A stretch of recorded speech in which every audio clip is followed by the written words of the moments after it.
चालू आहे का रे? ग्रीन लाईट आहे ना? हा चला. चला उत्तर काय आलं रे? ॲटिट्यूड.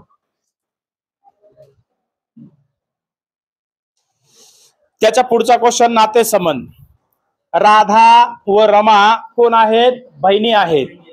मग बहीण आणि भाऊ असतील तर सलग घ्यायचं, शेजारी घ्यायचं. राधा आणि कोण रे? रमा या काय आहेत? बहिणी. आता स्त्री असेल तर त्यासाठी मायनस घ्या, पुरुष असेल तर त्यासाठी प्लस घ्या. सोपं जाणार आहे. बरोबर आहे. पुढं सरला आणि विमला या सुद्धा काय आहेत? बहिणी. मग त्यांना थोडं खाली घेऊ आपण. सरला आणि कोण? विमला या कोण आहेत? या सुद्धा बहिणी आहेत. सरलाचे वडील बघा, सरलाचा कोणतरी वडील आहे. सरलाचा वडील हा कोण आहे? रमाचे कोण? भाऊ. मग रमाचा आणि राधाचा भाऊ जे कोणी आहे तो कोणाचा वडील आहे? सरलाचा. सरलाचा वडील आहे म्हणजे विमलचा सुद्धा कोण आहे? वडीलचा. आता पुढचं वाक्य सांगितलंय काय? राधा ही विमलची कोण? बघा, राधा ही कोणाची? विमलची. कोणाची? विमलची. विमलला विचारायचं, हे तुझी कोण? तुझ्या वडिलाची बहीण. तुझी कोण? हा, मग कोण आहे ही? आत्या. आणि हिची ही कोण? भाची. कोण असेल? भाची. हा, डबल सांगू. चला डबल सांगतो, एक लक्ष द्या. हा, राधा आणि रमा या दोघी कोण आहेत? बहिणी. गाणं आहे बघा, आम्ही दोघी बहिणी ग. आहे. हा चला, राधा आणि रमा या दोघी कोण आहेत? बहिणी आहेत. त्याच्यानंतर सरला आणि विमला या सुद्धा दोन कोण आहेत? बहिणीच आहेत. बरोबर आहे. इथपर्यंत काय अडचण? आता सरलाचा जे कोणी वडील आहे, सरलाचा वडील आहे, तो वडील म्हणजेच कोण असणार आहे? पुरुष असणार आहे. मग तो पुरुष आहे, तो पुरुष रमाचा कोण आहे? भाऊ आहे. कोणाचा भाऊ आहे? आता रमाचा भाऊ असेल तर राधाचा सुद्धा कोण असेल? भाऊच असेल. आता पुढचं वाक्य सांगलंय, राधा ही कोणाची? विमलची. राधा ही विमलची कोण? मग विमलला विचारायचं, राधा तुझी कोण आहे? तुझ्या वडिलाची बहीण. म्हणजे तुझ्या वडिलाची बहीण कोण असते? बरोबर आहे. कोणाची विचारलंय? विमलची. मग विमललाच विचारायचं, तुझी ती राधा कोण आहे? तिनं सांगते लगेच, माझी आत्या आहे. काय अडचण? पुढं प्रश्न चिन्हाच्या जागी, हा, प्रश्न चिन्हाच्या जागी काय असेल? हा, युपीएससीचा क्वेश्चन आहे बघा, युपीएससीचा. हा, युपीएससीचा क्वेश्चन आहे. 4चा घन मायनस 5चा घन 125. त्याच्यातून 1 मायनस करायचे 100. किती अवघड क्वेश्चन आहे. घन मायनस 1. पुढं आणखीन आला पायथागोरसचा प्रमेय. प्रमोद कुठं गेला रे? पूर्वेला. किती? 6. आता पूर्व दिशा कुठं आहे? इकडे. काय अडचण? हा, कोणी अडचण आहे का रे? इकडे दिशा कोणती आहे? पूर्व. नंतर दक्षिणेला किती गेला? 8. दक्षिण दिशा कुठं आहे? खाली. किती आला? 8. इथं काय झाला? काटकोन. बरोबर आहे. हे इथपर्यंत 8 आहे, गृहीत धरा. हे अंतर 6 पेक्षा 8 मोठं वाटलं पाहिजे. बरोबर आहे. मग आता आपल्याला विचारलंय काय? तर मूळ स्थानापासून तो कुठं आहे? मूळ स्थान इथं होतं, आताचं स्थान इथं आहे. तर हे अंतर किती आहे? कर्ण वर्ग बरोबर पाया वर्ग अधिक उंची वर्ग. 90 अंशाच्या समोरची बाजू काय असते? कर्ण. मग आता कर्ण असेल तर या बाजूची बेरीज, सॉरी वर्गांची बेरीज करा. 8चा वर्ग, 6चा वर्ग, दोघांची बेरीज, त्याचं वर्गमूळ झालं. उत्तर आहे काय? 10. अंतर मीटर असेल तर मीटर, किलोमीटर असेल तर किलोमीटर. आणि जर त्याच्या पुढे तुम्हाला जर प्रश्न विचारला तो मूळ ठिकाणाच्या कोणत्या दिशेला आहे? बघा, थेट जर इकडे आला असता तर कोणती दिशा असती? कोणती आली असती? थेट जर इकडे असता तर कुठं आला असता? मग पूर्व आणि दक्षिण यांच्यामध्ये कुठेही जर असेल तर दिशा काय आली असेल, मग तो आग्नेयला किती आहे 10 किलोमीटर. किती आहे 10 किलोमीटर. त्याच्या खालचा क्वेश्चन तर आपला झालेलाच आहे, बरोबर आहे, झालेला आहे का रे. मी तुम्हाला सांगतो आपले टॉपिक आता फक्त बुद्धिमत्तेचे 2च झालेत. किती, आणि गणिताचा बेस पहिलाच चालू आहे संख्या मला. तरी सुद्धा तुम्हाला बरेचसं आता पेपर मधलं जशाच तसं दिसत असेल, पर्याय सकट वाटतंय का तुम्हाला. हेच पेपर नाही, तुम्ही आयोगाचे सुद्धा पेपर सोडवले तरी आपले प्रश्न पर्याया सकट एकदम चिल्लर वाटणार तुम्हाला. मी काय सांगितलं तुम्हाला, एकदा जर पूर्ण जर बॅच केली तर तुम्हाला सांगलं की 95 मार्क तुम्हाला सहज भेटतात. जर तुमचे विषय जर आपल्या या गणित बुद्धिमत्तेसारखे जर बाकीचे होत असतील तर मी गॅरंटीने सांगतो, तुम्ही परिपूर्ण माझी बॅच करून टाका तर तुम्हाला 48, 47, 46 तर कुठंच गेलं नाही. किती 48, 47, 46 त्याच्या प्रॅक्टिसनुसार आहे. आणि जर प्रॅक्टिसच करत नसाल तर मग त्याला काही फायदा नाही. कळालं. आणि तुम्हाला लास्ट आणखीन तेही सांगतो, तुम्हाला बारकी पद्धत वाटते, पण बारक्या पद्धतीची तुम्ही जास्तीत जास्त प्रॅक्टिस करा, त्याच्याशिवाय लक्षात राहत नाही. आणि मोठ्या पद्धतीने जर प्रश्न सोडवले तर आपल्याला वेळ पुरत. कळालं. बारकीची प्रॅक्टिस करा, तुम्ही लवकर सोपे होईल तुम्हाला. चला त्याच्या पुढचा क्वेश्चन, अक्षरमाला येते ना, अक्षरमाला आपल्या हा प्रश्न झालाय का, झालाय का. ABEF IJ MN पुढं काय, हा AEIO ओ नाहीये म्हणजे 4 ने पुढे जायचे. इथं कोण येत आहे Q. हा इथं सुद्धा 4 ने प्लस 2 आणि 4 6, 6 आणि 4 10, 10 आणि 4 14, 14 आणि 4 18. काय आलं उत्तर QR. त्याच्या पुढचा क्वेश्चन आहे लयबद्ध माला. काय आहे लयबद्ध माला. AA dash BBB dash CC D dash D dash EE. हा तर अशा प्रश्नाला काय करायचं आता, हा सोपा आहे पण संख्या मोजून घ्यायच्या.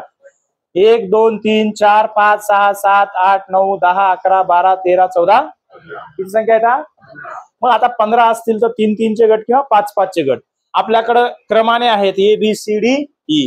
मग काय हे सोपं आहे. ये कोणाला बोलवायचे, हा ये कोणाला बोलायचे बीबीला, बीबी ये नंतर CC नंतर DD नंतर EE.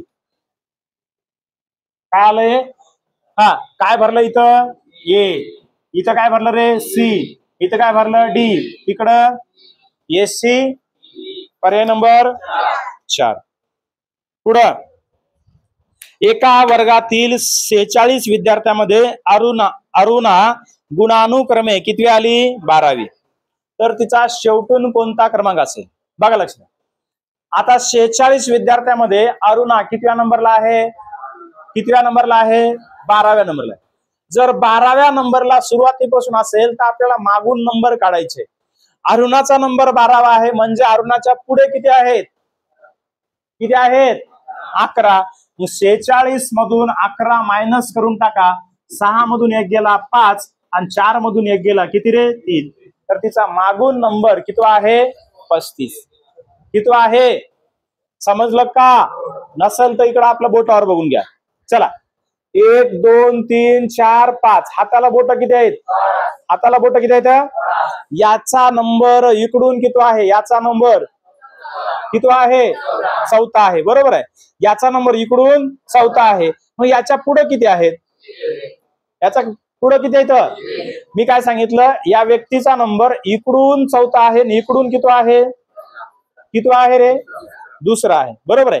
इकडून चौथा आहे, इकडून दुसरा आहे. आता तो भाग सोडून द्या. आता हाताला बोट किती आहेत, किती आहेत. याचा इकडून नंबर किती आहे रे, कितवा चौथा. किती पैकी 5 पैकी, 5 पैकी इकडून चौथा आहे. याचा अर्थ याच्या पुढे किती जण आहे, किती आहे. मग याचा इकडून नंबर किती असेल, बरं इकडून चौथा आहे तर याच्या पाठीमागे किती जण आहेत, म्हणजे इकडून किती असेल, किती असेल बघा लक्ष द्या. 46 मुलं आहेत, 46 पैकी तिचा नंबर किती आहे 12वा. 12वा आहे याचा अर्थ तिच्या पुढे किती आहेत रे. पुढचे 11 मायनस करून टाकले तर तिचा मागून नंबर किती आहे तो, किती आहे तो 35वा. तर उत्तर असेल अरुणाचा मागून नंबर किती आहे 35वा. काय अडचण आहे का रे अडचण? चल याची प्रॅक्टिस करा तुम्ही, पुन्हा पुन्हा येईल तुम्हाला. त्याच्यानंतर काय रे, किती नंबर? 84. हा 84 सुद्धा अक्षरमालेमध्ये तुम्ही ऍड करून घ्या, सोपा आहे. हा ते मधल्या रिकाम्या जागा काही भरायच्या नाहीत आपल्याला. हा हे कॉमा द्यायच्या जागी त्याने हे केलं, ई 10 जी 14 आय 18 पुढं काढायचे. हा 3 आणि 2 हा 5 5 आणि 2 7 आणि 2 9 आणि 2 11ला कोण आहे के. 6 आणि 4 10 आणि 4 14 आणि 4 18 आणि 4. आपलं उत्तर काय आलं? के. हे सुद्धा तुम्ही संख्या मालेमध्ये टाकून द्या, सॉरी अक्षर मालिकेमध्ये, मिक्स मध्ये.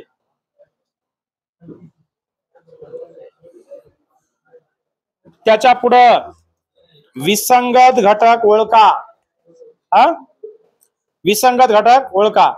601 201 301 701 आणि 101 आणि 901 वेगळा काय आहे? तर आता पर्यायानुसार बघा, आता 101 आहे, 201 आहे, 301 आहे आणि 901 आहे. आता 101 चा जर विचार केला तर 10चा वर्ग प्लस 1 येतो. आता 201 किंवा 200 कुणाचा वर्ग आहे का रे? 300 कुणाचा वर्ग आहे का? 900 वर्ग आहे 30चा. 30चा वर्ग 900, 900 प्लस 1 असं गृहीत धरता आलं असतं. पण आता पूर्ण विषम संख्या आहेत म्हणजे 2 ने भाग जात. आता 2 वर्ग प्लस 1 आहे, 2 तर वर्ग संख्याच नाहीत, मग तो नियम लागत. दुसऱ्या बघा 101 अंकांची बेरीज करा, काय येते रे? 2. किती येते? 2. याला भाग कशाने जातो? 3 ने जातो का? 2 ने तर जात नाहीये. पुढं 201 ला 3 ने भाग, 3 ने भाग जातो. 301 ला 3 ने भाग जात नाही. 901 ला सुद्धा 3 ने भाग जात नाही. तर भाग जाणारी संख्या कोणती आहे? 201. 3 ची कसोटी काय सांगते? दिलेल्या अंकाची बेरीज 3 6 9 12 15 असेल तर त्या संख्येला कशाने भाग जातो? 3 ने. आपल्या कसोट्या शिकवायच्या बाकी आहेत, उद्याच्या लेक्चर मध्ये कसोट्या होतील. पुढं उत्तर काय आहे मग? 200. त्याच्या पुढचा क्वेश्चन थोडा 2 गुणिले 3 बरोबर 32, 4 गुणिले 5 बरोबर 70, 6 गुणिले 7 बरोबर 116. आपल्याला काढायचे 8 गुणिले 9 बरोबर किती?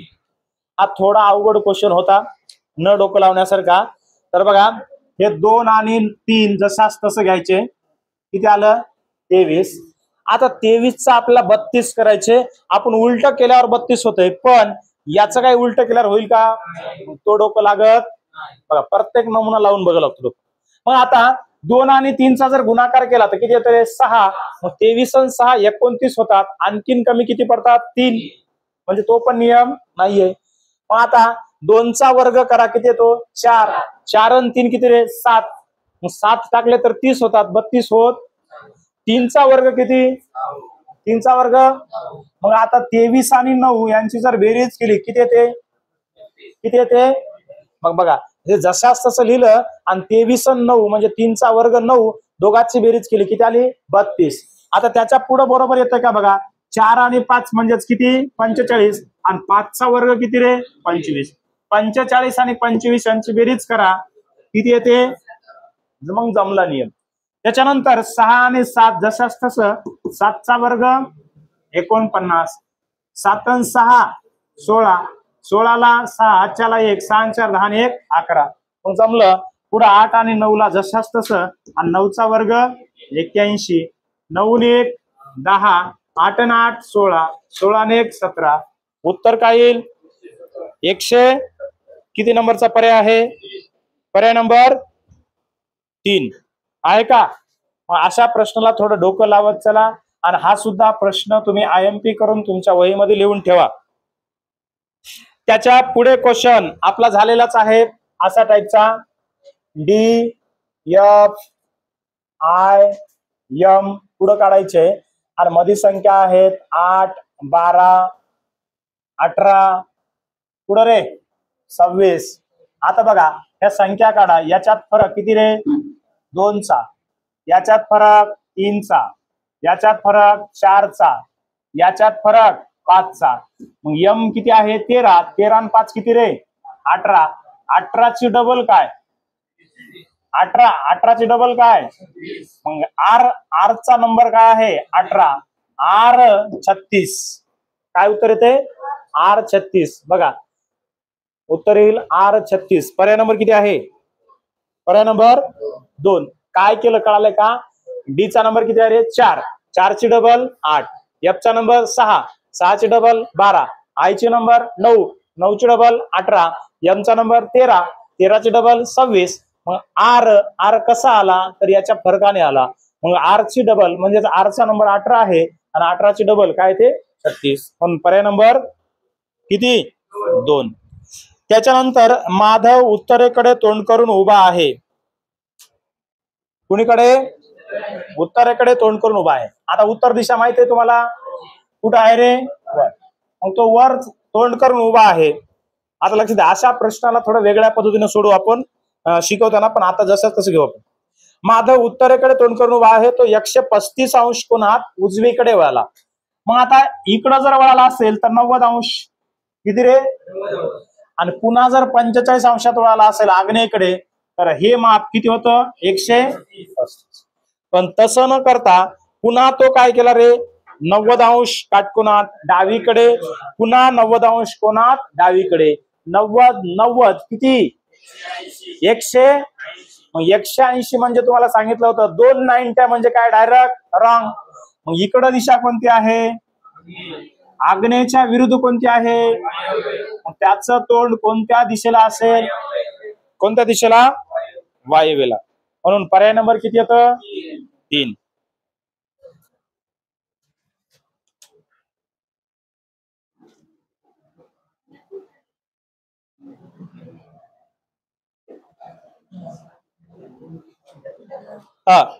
त्यानंतरचा क्वेश्चन हा सुद्धा तुमच्या वहीत लिहून ठेवा. EYPFURHOT-OIX.